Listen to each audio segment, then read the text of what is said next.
ব্যবসায়ী ভাইরা কিন্তু আরো বড় ক্ষতির মধ্যে আছেন। যদি মাপে কম দেন রিজিক হারাম হয়ে যাবে। আল্লাহর কসম করে যদি মিথ্যা কসম করে পণ্য বিক্রি করেন রিজিক হারাম হয়ে যাবে। অসাধু ব্যবসায়ীদের কারণে আল্লাহর পক্ষ থেকে ওই জাতির উপর একটা আযাব নেমে আসে। এই আযাবের নাম হচ্ছে দুর্ভিক্ষ। এই ব্যবসায়ী ভাইদেরকে সতর্ক করতেছি, শুনেন, ব্যবসা অনেক জটিল, অনেক কঠিন। ইসলাম মেনে ব্যবসা করা অনেক কঠিন। আমরা তো মনে করি যে চাকরি চাইতে দ্রুত মনে একটা ব্যবসা করতে পারলেই আমি সেফ থাকলাম। সৎ ব্যবসায়ী যেমন নবীদের সাথে সিদ্দিকদের সাথে হাসর করবে সেটা ঠিক আছে, ব্যবসায়ে তাকওয়া আমানত ইনসাফ বজায় রাখাটা এত সহজ না। একটা পণ্য নিয়ে আসছেন, বাজারে বিক্রি করে দিলেন, বললেন যে মাছটা টাটকা, কিন্তু 3 দিনের বাসি ছিল, রিজিকটা আপনার হারাম হয়ে গেল, হারাম হয়ে গেল। ফল কিনেছেন, ফরমালিন মারলেন, মায়েরা মানুষকে বিষ খাওয়াইলেন, রিজিকটা হারাম হয়ে গেল, হারাম হয়ে গেল। আপনি ওজন করতেছেন, ইচ্ছা করে ফের দিলেন, ঠকালেন, রিজিকটা হারাম হয়ে গেল। আবু হানিফা রাহিমাহুল্লাহ সেই বিখ্যাত ঘটনা আপনারা জানেন কিনা? একটা কাপড়ের মধ্যে খুদ আছে, এটা সন্দেহ হয়েছিল, সবগুলো কাপড়ই তিনি বেচারা সেল করে দিয়েছেন, রাখেনি নাই, ওটা দিয়ে ক্ষতিপূরণ দিয়ে দিয়েছেন মানুষকে। কে জানে ওই টাকা আবার কোথায় চলে গেল। ওইটার জন্য যদি আমার ইবাদত কবুল না হয়, তাদের চিন্তা এমন ছিল। চিন্তা করেন তো, ব্যবসায়ী ভাইরা কিন্তু আরো বড় ক্ষতির মধ্যে আছেন। যদি মাপে কম দেন রিজিক হারাম হয়ে যাবে। আল্লাহর কসম করে যদি মিথ্যা কসম করে পণ্য বিক্রি করেন রিজিক হারাম হয়ে যাবে। যদি সুদি লোন নিয়ে ব্যবসা করেন রিজিক হারাম হয়ে যাবে। সুদি লোন নিয়ে ব্যবসা করলে রিজিক হারাম হয়ে যাবে।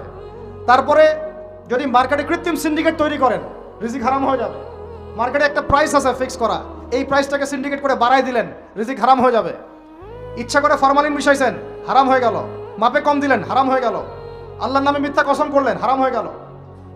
শুধু তাই না, এই ব্যবসায়ীদের, অসাধু ব্যবসায়ীদের কারণে আল্লাহর পক্ষ থেকে ওই জাতির উপর একটা আযাব নেমে আসে। এই আযাবের নাম হচ্ছে দুর্ভিক্ষ। কি আযাব বলেন? দিন দিন আস্তে আস্তে ওইদিকে যাবে যদি না আমরা সংশোধন হই। আল্লাহ পাক আমাদেরকে সংশোধিত হওয়ার তৌফিক দান করেন। মানে অর্থনৈতিক জীবনে আমার ওই চেতনা থাকা চাই যে আল্লাহ আমাকে দেখছেন, আল্লাহ আমাকে, আমি মাপে কম দিতে পারবো না কারণ আল্লাহ আমাকে দেখছেন। আমি সুদের টাকাটা নিতে পারবো না, পকেটে ঢুকাইতে পারবো না কারণ, বলেন, আল্লাহ আমাকে দেখছেন।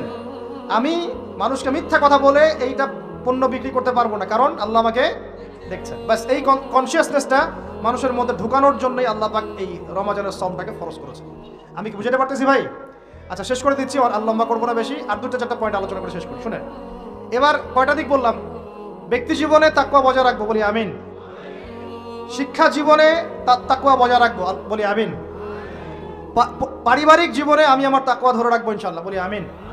অর্থনৈতিক জীবনে আমরা তাকওয়া ধরে রাখবো ইনশাআল্লাহ, বলি আমিন। আমাদের আরেকটা জীবন আছে সাংস্কৃতিক জীবন। কি জীবন?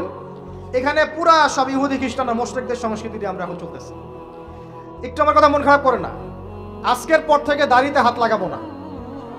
কেন লাগাবেন না?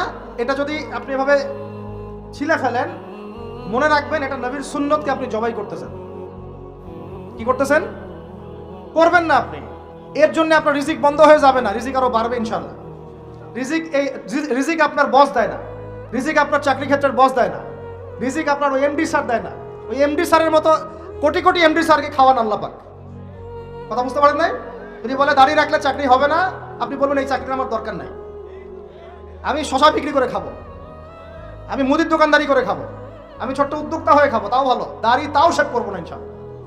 যেটা করতে কথা, আমি রিজিক আল্লাহ পাক দিবেন ইনশাআল্লাহ। তাওয়াক্কুল করেন, আল্লাহ পাক পাখিদেরকে যেমন করে খাওয়ায় আপনাকে খাওয়াবেন ইনশাআল্লাহ। খাওয়াবেন না ইনশাআল্লাহ?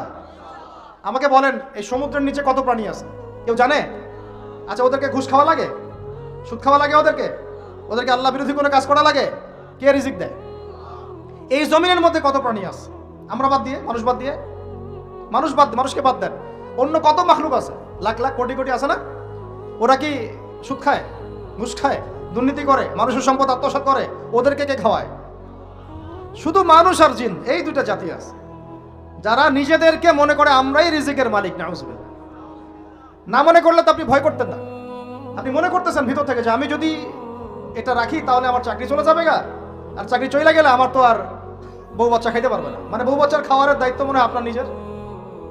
মনে করেন আল্লাহ না করুক, কথার কথা মনে করেন আল্লাহ না করুক, বাংলাদেশে বড় কিছু হয়ে গেছে, বাংলাদেশ থেকে ধরেন 5 কোটি মানুষ নাই, গায়ে হইতে পারে না? পারে না।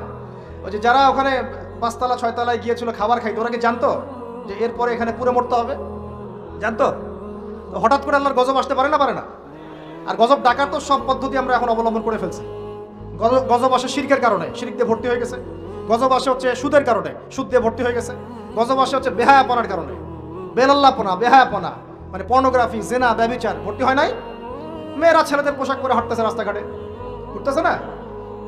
হায়া লজ্জা সব উঠে গেছে। তারপরে গান বাজনা বাদ্যযন্ত্র, এটা গজব নাজিলের কারণ, বাড়ছে না? কিছু বলতে গেলে আপনাকে শাসাই দিবে উল্টা, কিছু বলতে গেলে উল্টা আপনাকে শাসাই দিবে, এরকম একটা অবস্থা। তারপর একটা হচ্ছে গজব নাজিল হওয়ার, সেটা মাপে কম দেওয়া, ওই কমে শুআয়বের মতো মানুষের সম্পদ অন্যায়ভাবে ঠকা খাইতো। এগুলো আমরা করি না? মানে শিরক, কুফরি, কেবর, অহংকার, জেনা, ব্যভিচার, মদ পান, সুদ, এগুলো আমাদের মধ্যে ছড়াই গেছে না, যায় নাই? এমনকি সমকামিতাও তো ছড়াইছে, ছড়াই নাই? এখন আবার লিঙ্গ পরিবর্তন করে মানুষ ট্রান্সজেন্ডার হইতাছে, ইত্যাদি ইত্যাদি, নাউজুবিল্লাহ। আর আল্লাহ পাকের বিধান, কোরআন বাদ দিয়ে তো তাগুতি বিধান চলতেই আছে না? এগুলোতে আল্লাহ পাকের শাস্তি কত কাছে মনে হয় আপনাদের? যে কোনো সময় আসতে পারে না? ওইটাই বলছিলাম, মনে করেন যে বাংলাদেশের 5 কোটি মানুষ নাই, ভূমিকম্পে ধ্বংস হয়ে গেছে, অথবা মনে করেন গজবে ধ্বংস হয়েছে, অথবা অন্য কিছু, নাউজুবিল্লাহ। আল্লাহ পাক আমাদেরকে মাফ করেন। আমি এখন ওই 5 কোটি মানুষের পরবর্তী প্রজন্ম, মানে বাল বাচ্চা কাচ্চা যারা আছে, এদের জীবন চক্র থেমে যাবে না চলতে থাকবে? বলেন, পৃথিবীর ঘূর্ণন থেমে যাবে না চলতে থাকবে? সময় থেমে যাবে না চলতে থাকবে? তাহলে আমরা কেন চিন্তা করি যে আমরা ছাড়া আমাদের পরিবার চলবে না? হ্যাঁ, আমরা এই হারাম চাকরি না করলে আমার পরিবার খাইতে পারবে না, আমি সুদ না খাইলে আমার পরিবার চলবে না, আমি সমিতিতে নাম না লেখাইলে আমার বাল বাচ্চার বেতন দিতে পারবো না। কেন চিন্তা করি ভাবে? আমার কথায় কি যুক্তি আছে না নাই? একটু হলেও তো আছে নাকি? আমরা যদি কেউ না থাকি আমাদের পরিবার চলবে না? চলবে। আমার আব্বা মারা গেছেন আমার বয়স যখন 5.5 কি 6 বছর, আমার ঠিক মনেও নাই স্মৃতিতে, 5.5 কি 6 বছর, এরকম অনেকেই আছেন ছোটবেলায় বাবা। আমাদের নবী সাল্লাল্লাহু আলাইহি ওয়াসাল্লাম তো বাবা জন্মের আগেই ইন্তেকাল করে নাই। তো যখন আমার আব্বাদের জেনারেশন জীবিত ছিল, তখন তারা চিন্তা করতো আমাদের ছেলেরা কিভাবে খাবে, কি পড়বে, কোন বাসায় থাকবে, কি করবে, চিন্তা করতো না? এখন যে আমি ধরেন, এটা কত বছর, 2024, 98, 26 বছর থেকে আমি এতিম অবস্থায় আছি। কত বছর? 26 বছর হয়ে গেছে। 26 বছর আমি চলি নাই, খাই নাই, কাপড় পরি নাই, পড়াশোনা করি নাই, আজকে আপনাদের সামনে বসে আছি না? এগুলো কার দেওয়া? তাহলে আমাদের চিন্তাটাকে আগে আল্লাহমুখী করতে হবে। রমজান এই চিন্তাগুলো দেওয়ার জন্যই আসে,